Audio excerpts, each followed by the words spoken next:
மணமகளாக்கி மனதில் எண்ணெய் ஊற்றி சிந்தனை திரி போட்டு என் சிந்தனை திரி போட்டு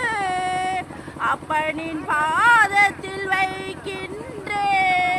நீயே ஒளியை ஏத்திடப்பா ஒளியை நீயே அளித்திடையா முந்தன் புகழை பரப்பிடவே